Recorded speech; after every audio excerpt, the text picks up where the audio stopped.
Hi, this is Dr. Amit Naik, Professor in Department of Materia Medica in State National Homeopathic Medical College, Lucknow. I welcome to all of you in my YouTube channel Homeo Concept. दोस्तों, जैसा कि हम अभी निराशा भरे दौर से गुजर रहे हैं, तो मुझे उम्मीद, आशा और विश्वास है कि इस दौर में भी आप सकुशल होंगे, अपना ख्याल रख रहे होंगे। तो आज हम बात करते हैं कोरोना वायरस के बारे में कि किस तरीके से हम कोरोना के खिलाफ जो लड़ाई लड़ रहे हैं और उसमें किस तरह से हम उसमें विजयी हो सकते हैं, उसके बारे में मैं कुछ सूक्ष्म रूप से आपको जानकारी देना चाहता हूं। जैसा कि विदित है कि यह वायरस चीन के वुहान प्रांत से शुरुआत इसकी हुई थी और आज देश और विदेश में करीब 35 लाख लोगों को ये संक्रमित कर चुका है और जिसमें 3.5 लाख लोगों की इसमें जान जा चुकी है। लेकिन जो पॉजिटिव न्यूज़ जो निकल के यह आ रही है कि इतने व्यक्तियों को संक्रमित करने के बावजूद भी इसमें जो डेथ का रेशियो है वो केवल 3% है और उन 3% में भी उन लोगों को ये ज़्यादा इन्फ्लुएंस कर रही है जो किडनी डिसऑर्डर से ग्रसित हैं, जो डायबिटिक हैं, ब्लड प्रेशर से सफ़र कर रहे हैं और जो गंभीर बीमारी जैसे कि कैंसर से ग्रसित हैं, उनकी कैजुअलिटी ज़्यादा हो रही है। तो इसमें बिल्कुल भी आपको निराश होने की ज़रूरत नहीं है और बिल्कुल पॉजिटिव रहने की ज़रूरत है। स्ट्रेस, क्योंकि किसी ने बहुत खूब कहा है कि कभी कभी चिंता जो है चिता का काम करती है। तो कभी भी आपको स्ट्रेस नहीं लेना, चिंता में नहीं रहना है, आपको पॉजिटिविटी के साथ काम करना है। तो अब मैं कुछ आपको ऐसी चीज़ें बताना चाहता हूँ कि जिससे आपको कोरोना के खिलाफ लड़ाई लड़ने में आपको मदद मिल सके। तो पहली चीज़ मैं आपको बताना ये चाह रहा हूँ कि कभी भी आप अगर कोरोना से ग्रसित हैं या फिर आसपास के किसी पेशेंट में जो लक्षण हैं वो किस प्रकार के होंगे, उसके बारे में सबसे पहले मैं बताऊंगा आपको कि 27 मार्च को एक वेबिनार एम्स ने आयोजित किया था।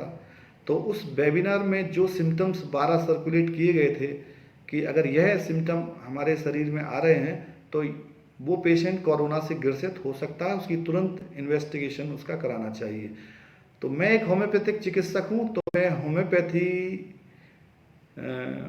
के अनुसार जो रूब्रिक्स मैंने उन सिम्टम्स का लिया है उसके अकॉर्डिंगली मैं आपके समक्ष रखना चाहता हूँ कि जो पहला सिम्टम है वो हेड में आपको पेन मिलेगा, नोज में इन्फ्लामेशन मिलेगी, थ्रॉट रीजन में पेन मिलेगा, एक्सपेक्टोरेंट म्यूकस होगा और रेस्पिरेशन डिफिकल्ट होगा, कफ ड्राई नेचर का होगा, रेक्टम में डायरिया देखने को मिलेगा, बोन जॉइंट्स एंड मसल्स में पेन होगा और जनरल टीज में अगर देखा जाए तो ये आपका वीकनेस होगी और फीवर हीटेड होगा। तो जब इस प्रकार के सिम्टम्स आप ऑब्जर्व करते हैं या आसपास के किसी भी पेशेंट को ऐसा आप देखते हैं तो आप बिल्कुल भी इसमें संकोच करने की ज़रूरत नहीं है। जो आसपास कोई भी जो स्वास्थ्य केंद्र हो वहाँ जाके आप कहिए कि मेरे पास ऐसे सिम्टम्स आ रहे हैं, मैं ऐसा फील करता हूँ, तो तुरंत आपका इन्वेस्टिगेशन होना चाहिए और इन्वेस्टिगेशन के बाद आपकी अगर रिपोर्ट पॉजिटिव भी आती है तो बिल्कुल भी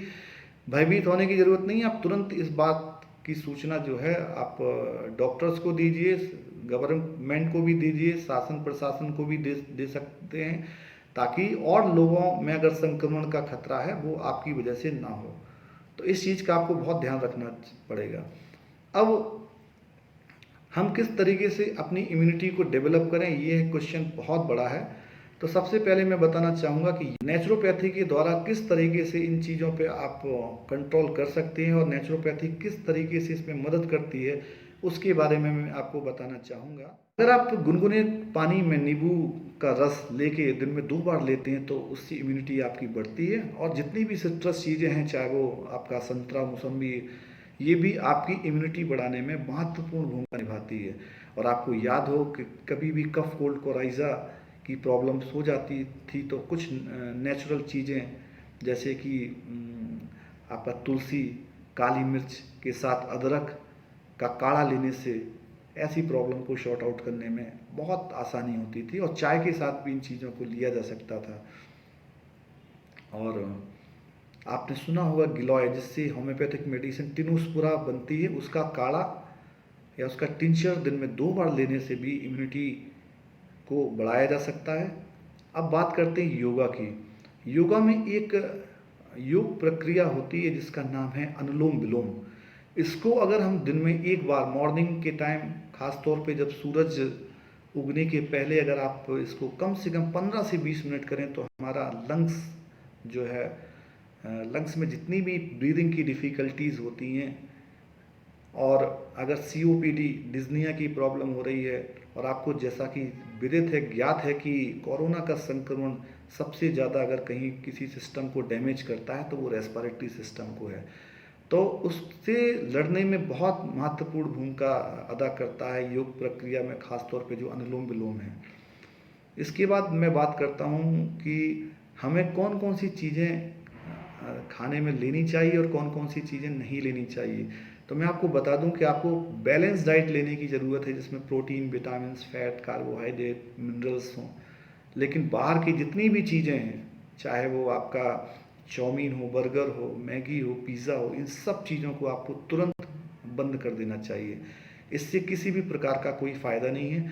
अब हम बात करते हैं कि हमें वो कौन कौन सी चीज़ें अपनानी चाहिए जिससे हम इस संक्रमण को अपने शरीर में आने से रोक सकते हैं। तो जैसा कि आप अभी लॉकडाउन का पालन कर रहे हैं, इसका उद्देश्य सिर्फ इतना है कि हम सोशल डिस्टेंसिंग को मेंटेन कर सकें। सोशल डिस्टेंसिंग अगर हम मेंटेन करेंगे तो दूसरे व्यक्ति जो संक्रमण जिसको कोरोना का है, उससे हमारी बॉडी में आने के चांसेस ना के बराबर होते हैं, नहीं आ सकता है।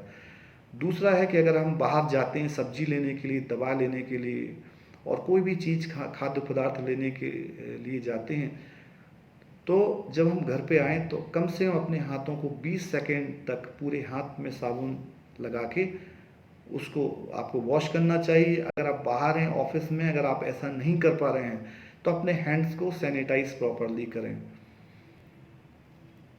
तीसरा और सबसे इम्पॉर्टेंट चीज़ है कि आप जिस एरिया में आप रह रहे हो सकता है वहाँ पे इसका संक्रमण कम हो, लेकिन इसके बावजूद भी आप अपने चेहरे पे मास्क ज़रूर लगाएं। और मास्क को आपको जो मास्क में जो रबड़ रहती है, आप केवल उसको पकड़ के मास्क लगाएं, और जो आपका जो पार्ट, जो ब्रॉड पार्ट है, उसको आप उसको हाथ से टच मत करिए। और इसको जब आप यूज कर लेते हैं तो आप इसको डिस्पोज कर दीजिए। अगर मान लो संक्रमण उसमें लगा है तो वो दूसरे व्यक्ति में फैल सकता है, तो उसको आपको यूज करने के बाद डिस्पोज करना ना भूलें। डिस्पोज करना बहुत ज़रूरी है। तो ऐसे अगर चीज़ें आप अपनाएंगे तो डेफिनेटली आप इस बीमारी से बहुत आसानी के साथ लड़ सकते हैं।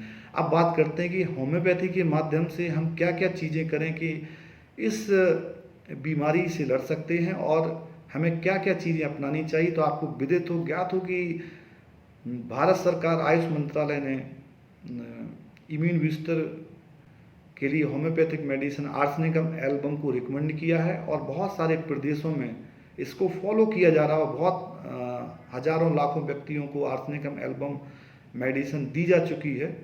तो इसका आपको ध्यान रखना है कि आप आर्सेनिकम एल्बम ले सकते हैं एज एन इम्यून बूस्टर। और आपको मैं बता दूं कि होम्योपैथी का सिद्धांत जो होता है वो टोटलिटी ऑफ सिम्टम्स पे काम करता है। तो होम्योपैथी की कोई भी मेडिसिन किसी भी उसमें काम कर सकती है, डिपेंड करता है कि सिम्टम पेशेंट के कैसे आ रहे हों। और जैसे कि मैंने अभी बताया था कि जो 27 मार्च को वेबिनार हुआ था, उसमें जो सिम्टम्स जनरेट होके आए थे, उसमें जो मेडिसिन सिम्टम्स को रूब्रिक के फॉर्म में डालने के बाद जो मेडिसिन आई थी वो ब्रायोनियल्वा थी। तो उम्मीद, आशा और विश्वास है कि आपको ये वीडियो पसंद आया होगा। तो ज़्यादा से ज़्यादा लोग इसको सब्सक्राइब करें, लाइक करें। बहुत बहुत धन्यवाद आपका। Thank you so much.